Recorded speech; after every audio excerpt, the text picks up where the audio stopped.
नमस्कार साथियों, ज्योतिष की चर्चा में आप सभी के बीच उपस्थित हूँ। इसी के साथ आप सभी से आग्रह करता हूँ, चैनल को लाइक करें, शेयर करें और सब्सक्राइब करें। आज की चर्चा का विषय है मकर लग्न एवं वृश्चिक राशि होने पर चंद्रमा का क्या प्रभाव होता है, इसको जानने की कोशिश करेंगे। आप सभी के सामने ये लग्न चार्ट है जिसके अंदर 10 नंबर लिखा हुआ। ये लग्न भाव हो गया 10 नंबर, मतलब मकर राशि। तो ये मकर लग्न की कुंडली हो गई। मकर लग्न का चार्ट हो गया, 10 नंबर से शुरू हो रहा है लग्न हाउस से। अगर मकर लग्न हो और इसमें चंद्रमा 8 नंबर जहां पर लिखा हुआ है, 8 नंबर इस लग्न के अंदर एकादश भाव, जहां पर एकादश भाव है वहां पर 8 नंबर लिखा हुआ, यहां पर चंद्रमा बैठे हुए। जब भी चंद्रमा वृश्चिक राशि में बैठते हैं तो चंद्रमा नीच के हो जाते हैं। चंद्रमा अपनी नीच राशि में जाकर बैठे हुए हैं। इसका परिणाम यह होता है कि जातक का चंद्रमा कमजोर हो जाता है। अब चंद्रमा उस लग्न चार्ट के अकॉर्डिंग और मूल रूप से चंद्रमा जिन चीजों का कारक है वो सारी चीजें जातक के जीवन में कमजोर हो जाती है। जैसे चंद्रमा मन का कारक है, तो मन का कारक है और वो नीच राशि में अगर जाकर बैठ गया, इसका मतलब चंद्रमा पीड़ित हो गया, जातक का मन पीड़ित हो गया। चंद्रमा माता का कारक होती हैं, तो जातक की जो माता होती हैं वो भी स्वस्थ नहीं पाई जाएंगी। उस जातक को अपनी माता से जो सुख मिलना चाहिए, उन सारे सुखों से वो अपने जीवन में वंचित रहता है, क्योंकि चंद्रमा नीच राशि में जाकर विराजमान है उस जातक के कुंडली में। दूसरा, इस लग्न चार्ट के अकॉर्डिंग चंद्रमा सप्तम हाउस के स्वामी ग्रह बन रहे हैं। 4 नंबर लिखा हुआ है सप्तम हाउस में।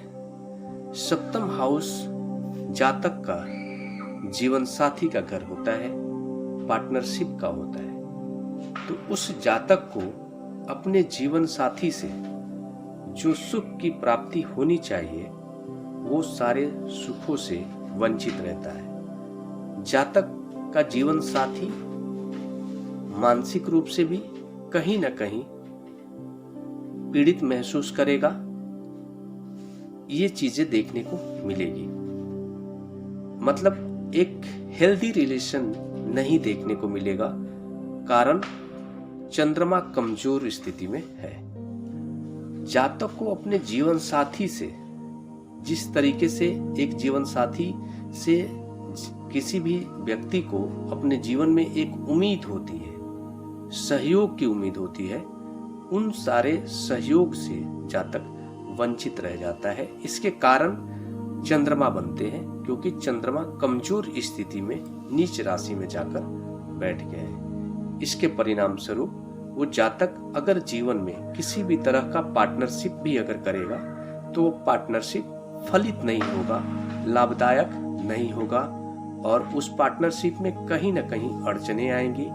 मे बी इट्स पॉसिबल कि उस पार्टनरशिप के आधार पर उसका जो व्यापार होगा वो सफल नहीं होगा, ऐसी स्थिति बन जाएगी, क्योंकि चंद्रमा कमजोर है और चंद्रमा इस लग्न चार्ट के अकॉर्डिंग पार्टनरशिप के कारक बन रहे हैं। इसको अगर हम लोग दूसरे आधार पर अगर आकलन करें चंद्र लग्न कुंडली के अकॉर्डिंग, तो चंद्र लग्न कुंडली के अकॉर्डिंग अगर इसका विश्लेषण करेंगे तो जो 8 नंबर है वो लग्न भाव में आ जाएंगे और यहीं पर चंद्रमा बैठे हुए हैं। चंद्र कुंडली के अकॉर्डिंग जो चंद्रमा है वो भाग्य के कारक बन रहे हैं। 9वें हाउस के स्वामी ग्रह बन के नीच राशि में होकर लग्न में जाकर बैठ रहे हैं। 9वां हाउस जातक का, किसी भी लग्न चार्ट में जो 9वां हाउस होता है वो भाग्य का घर होता है। तो भाग्येश अगर नीच की स्थिति में चला जाए, नीच राशि में जाकर बैठ जाए, तो उस जातक का जो भाग्य होता है वो कमजोर हो जाता है। तो उसको अपने जीवन में जो भी वो पराक्रम करता है, उस पराक्रम के जो परिणाम आने चाहिए सकारात्मक, उस परिणाम से वो वंचित रहता है और उसको हमेशा अगर वो एफर्ट डालेगा 10 का तो जो रिजल्ट आएगा वो 3 का आएगा, 70% लॉस हो जाएगा। कारण स्वरूप भाग्य उसका कमजोर है जातक का। ये परिस्थितियां बन जाती है।